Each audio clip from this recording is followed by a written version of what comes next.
Hoy es el Día Internacional de la Felicidad. Como dice Ban Ki-moon, la felicidad es cosa seria. Nosotros añadimos que también todo lo contrario. En cualquier caso, nos parece un excelente momento para iniciar estas sesiones de filosofía de la técnica con la finalidad de situarnos en el momento que nos ha tocado vivir y poder actuar mejor en él. Contaremos para ello con un filósofo y matemático colombiano, César Augusto Hernández Gualdrón, y con un grupo de personas que esperemos sean el germen de muchos intelectuales bogotanos. Ojalá con ello consigamos aportar conocimientos y hechos en un momento tan interesante y de punto de inflexión en el que nos ha tocado vivir. Les acogemos en nuestra casa Vertisur.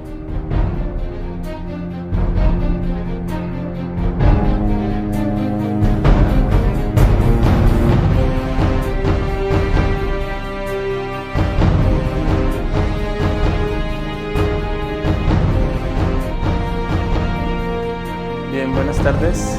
Vamos entonces a empezar nuestras sesiones sobre filosofía de la técnica y la tecnología.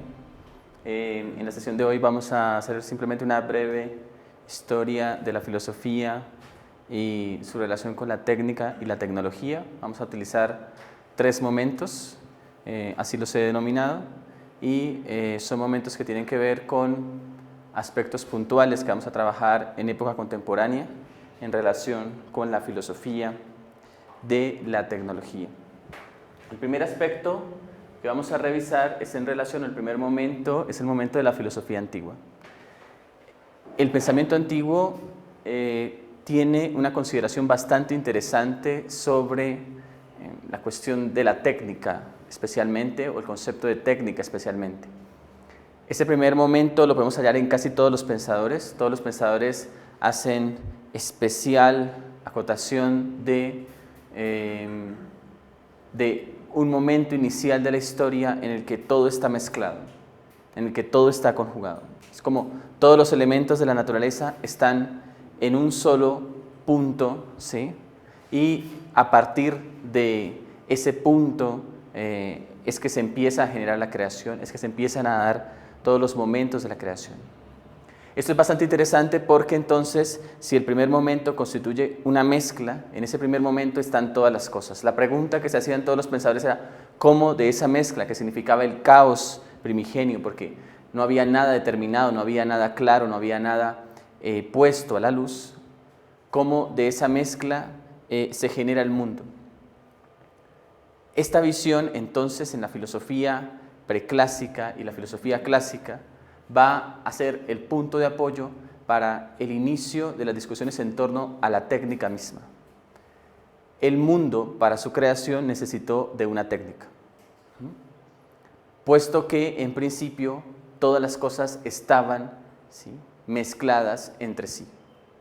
Entonces necesitábamos una técnica, una primera técnica de separación de los elementos y una segunda técnica de conformación de las cosas y conformación de la naturaleza misma. O sea, había que saber separar los elementos y en ese movimiento, que por ejemplo Anaxágoras describe como un torbellino, ¿no? Llega el intelecto y empieza a mover todas las cosas, ese primer momento entonces hace que pensemos en una segunda instancia en el que se utiliza otra técnica distinta para la creación de las cosas. 2 formas o 2 técnicas iniciales. La visión del arte, entonces, es percibida, en principio, como una artesanía. La visión de la técnica es percibida, en principio, como una artesanía. La artesanía en la piedra, por ejemplo. La artesanía en la madera, la artesanía en el metal o la artesanía en el cuerpo. En el caso de la medicina, por ejemplo. Sería una artesanía en el cuerpo. Claro, no había cura, no había sanidad en el cuerpo, por más arte que se tuviera. Pero la intervención en el cuerpo, la modificación en el cuerpo, era ya un arte. Pero también había otra forma del arte, o también se expresa otra forma del arte. Por ejemplo, en Platón se habla mucho de cómo la técnica no solo se da en la conformación del mundo, la conformación del universo, sino que además la técnica se extiende a una serie de oficios que realizamos nosotros o que realizan los seres humanos. Entre esos, pues el arte en la navegación, en la música, en el gobierno o en el acto mismo de creación, que él expresa, por ejemplo, en el Timeo. El Timeo, que muestra cómo se da ese movimiento, de ese caos inicial, de esa mezcla primigenia de la que habían hablado los primeros pensadores. Platón dice que el demiurgo, el artesano, ¿no?, del mundo, toma de la mezcla primigenia y de esa mezcla va separando las distintas porciones de las cosas del universo. Entonces hay una técnica de separación que la permite la matemática, la permite la idea de proporción matemática, pero hay otra técnica de fabricación artesanal que deriva de esa visión de artesanía que tiene Platón en relación con las artes manuales o con los oficios. ¿Sí me estoy dando a entender? Entonces hay una perspectiva, en principio, de cómo se separa la mezcla primigenia. La separación de la mezcla primigenia no es solo a partir de un principio sin más, como el nous en Anaxágoras, sino que ese principio, en este caso ese artesano del mundo que es el demiurgo, debe separarlo proporcionalmente, debe separarlo matemáticamente. El mundo tiene un orden desde su principio, y ese orden entonces no puede ser otro que el orden que las matemáticas, que la proporción matemática brinda. Pero a partir de allí empieza la creación y empieza entonces la técnica a manifestarse en muchas otras cosas. En la navegación, por ejemplo, y de hecho la metáfora de la navegación la va a llevar él al Estado también. Va a decir que el piloto, el que maneja el timón de una nave, ¿no?, en el mar es semejante al gobernante en un Estado, ¿no? Es decir, él no interviene por eso en labores manuales, él no interviene para limpiar el barco, él no interviene para mover los remos, él no interviene para nada de eso. Él simplemente lleva el timón de las cosas. O sea, él sabe, ¿él qué tiene que saber para llevar el timón? Debe saber matemática, debe saber astronomía, debe saber las artes de los cielos. Ni siquiera le interesa si va sobre el mar o no va sobre el mar. Él lo que tiene que saber es las ciencias exactas mismas, ¿no?, o las ciencias de la naturaleza en sí mismas, que son las ciencias sobre lo absoluto. La tercera cuestión es entonces la visión que va a empezar con Aristóteles, a diferencia de Platón, entre naturaleza versus creación. Es decir, en Platón no hay un enfrentamiento entre la naturaleza y el acto de creación. De hecho, la naturaleza emerge por un acto de creación. Pero en Aristóteles sí va a haber un enfrentamiento entre la naturaleza y la creación. O sea, separa la noción de physis, en la que intervienen la ciencia y la técnica, para Platón, de la noción de poiesis. Y entonces se trae la técnica de la naturaleza y se la trae solo para la creación. Y en cambio en la physis lo que nosotros tenemos son ciencias distintas y procedimientos científicos distintos. Entonces Aristóteles va a decir que existen al menos 5 procesos que el alma racionalmente realiza. 5 procesos del alma racional. Esa alma racional que tenemos los seres humanos entonces realiza 5 procedimientos. El primero de ellos es la ciencia o el conocimiento científico, esto en el ámbito de la physis, y entonces la ciencia nos permite a nosotros entender los principios de la realidad. La técnica también en el ámbito de ese conocimiento racional, la técnica nos permite entonces o nos prepara para un procedimiento adecuado, para el procedimiento que debe ser, con unos pasos determinados, con un orden determinado en la creación de un objeto. La política, ¿no?, es decir, el conocimiento práctico enfocado particularmente a la política, particularmente a las acciones que nosotros realizamos, la frónesis que él denomina. La inteligencia o el nous, ¿no?, que tiene que ver con la contemplación de las ideas mismas de la realidad, las ideas fundamentales, ya no los principios de la naturaleza, sino los principios de la realidad en sí misma. O sea, el intelecto nos sirve para hacer metafísica, la ciencia nos sirve para la física, ¿no? Y la sabiduría, ¿no?, que tiene que ver con la virtud, ¿no? O sea, una cosa es el ejercicio del conocimiento práctico, que tiene que ver con las labores más bien vinculadas a la sociedad, y otra cosa es el ser o no ser virtuoso, el obrar de manera virtuosa o no. Y eso tiene que ver es con el ser sabio, no simplemente con el tener un intelecto práctico para las cosas o saber qué hacer en determinados momentos. O sea, se puede ser sabio, uno podría decir, se puede ser sabio sin tener la más mínima idea de cómo se hace algo, ¿no? En la realidad. O lo contrario, se puede ser muy diestro, ¿no? En muchas cosas sin tener una pizca de sabiduría, ¿no? Porque la sabiduría tiene que ver más con el alma misma, ¿no? A propósito de la felicidad, ¿no? Del día de la felicidad, entonces ahí está lo que menciona Aristóteles sobre que el sabio es el ser más feliz de todos, ¿no? O sea, la sabiduría nos sirve en principio para alcanzar la felicidad, ¿no? Individualmente. El conocimiento práctico puede brindar un tipo de bienestar distinto al que brinda la sabiduría por sí misma. Y ese conocimiento práctico brinda una felicidad para el Estado, ¿no? Para la sociedad, cosa que no tiene que ver de manera estricta, ¿sí? Con la sabiduría y con la felicidad del sabio, ¿no?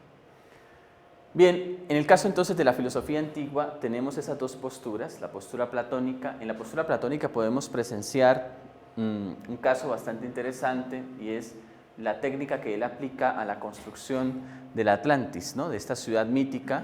Y en la Atlantis encontramos entonces, vean ustedes, el círculo como la forma predominante en la conformación estructural, ¿no? Y estos círculos concéntricos dividen áreas específicas que tienen que ver con la división del alma que presenta el mismo Platón, ¿no? en la República.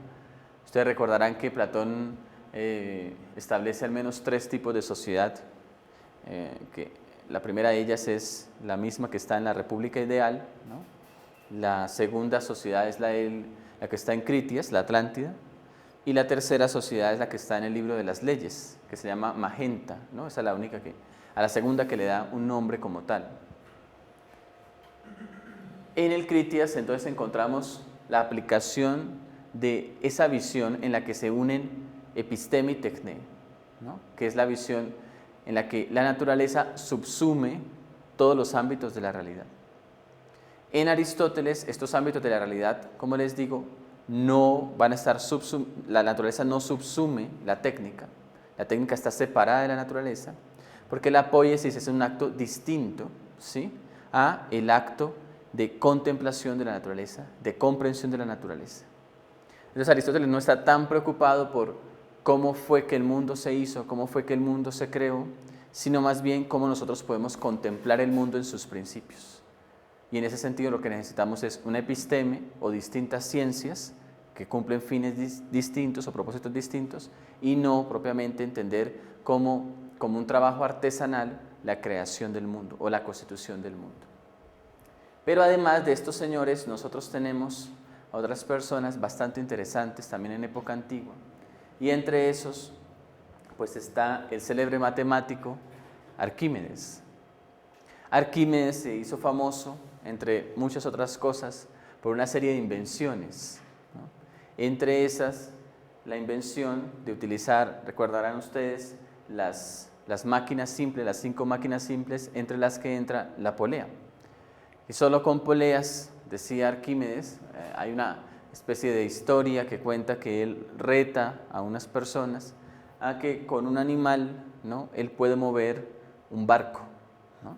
Y claro, les parecía absurdo que él planteara una cosa de estas, y lo que hizo fue crear un sistema de poleas, ¿no? Y con ese sistema de poleas, pues, disminuye la fuerza neta aplicada para generar el movimiento. Entonces lo que hizo justamente fue probar que era posible, con la aplicación de ciertas leyes de la física, generar artefactos o diseños que permitieran o que facilitaran las labores de las personas. Arquímedes es en la historia de la Edad Antigua la primera persona, el primer filósofo, ¿sí?, que aparece en la historia, que empieza a mostrar una especie de soluciones prácticas a los problemas que la misma filosofía ha planteado, que la misma ciencia ha planteado. Ya antiguamente y antes de Aristóteles y antes de Platón, nosotros encontramos una referencia bastante importante en Tales de Mileto. En Tales de Mileto aparece como una especie de ingeniero en el que le piden que resuelva un problema sobre un río para pasar un ejército, ¿no? Y entonces él resuelve el problema generando una respuesta ingenieril al asunto en la que modificaba el curso del río para que ellos pudieran hacer un puente por el que cruzara este ejército. Si nosotros pensáramos, por ejemplo, en que ese es el único fragmento que contamos sobre Tales de Mileto, pensaríamos entonces que la filosofía inició con problemas de ingeniería. Es decir, que la filosofía inició con la aplicación práctica de la episteme a través de la tecné, ¿no? Que eso sería lo que constituiría, por lo menos para el pasado, la ingeniería misma. Entonces, Tales de Mileto no sería filósofo recordado porque buscó un principio que fuera el agua y demás, sino sería un filósofo recordado porque aun cuando buscara los elementos, no buscaba los elementos como principio o no buscaba conocer a los elementos como principios simplemente para hallar un orden de la naturaleza, sino que comprendiendo estos principios podía hacer modificaciones, podía resolver ciertos problemas prácticos, ¿sí? Podía resolver ciertos problemas cotidianos o problemas comunes.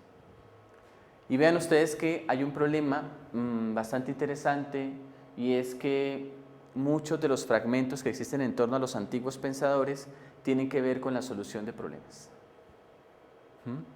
Pero nosotros tradicionalmente, y eso a partir de Platón y Aristóteles, nos hemos olvidado del asunto, lo hemos dejado atrás, y eso creo genera una serie de inconvenientes, una serie de problemas para la tradición, porque justo empezamos a pensar en una técnica separada del mundo y en una episteme o una ciencia separada del mundo mismo, de las cosas mismas.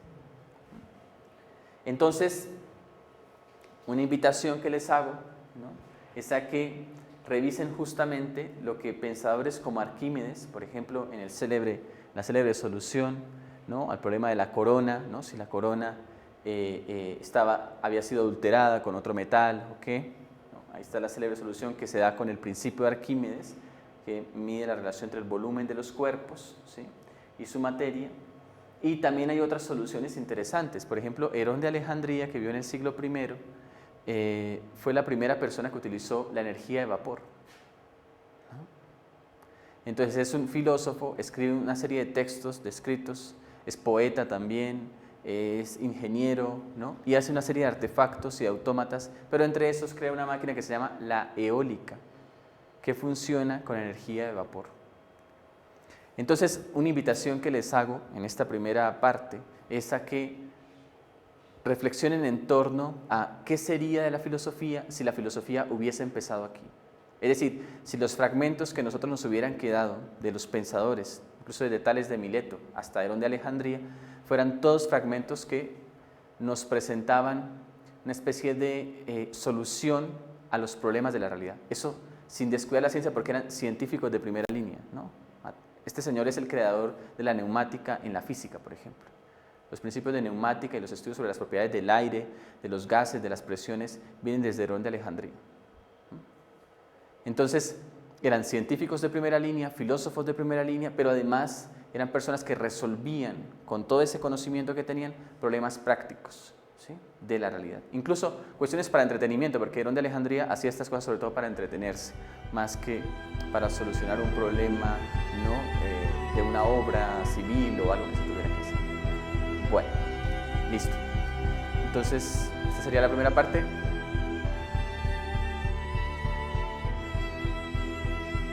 Puse el principio que era filosofía de la técnica y la tecnología. Lo que pasa es que el término tecnología entra propiamente en el siglo XIX, solo que en el siglo XVI y XVII hay un cambio en la concepción de la mecánica, como referencia al movimiento del todo de las cosas, sino ahora con referencia al movimiento de las cosas mismas.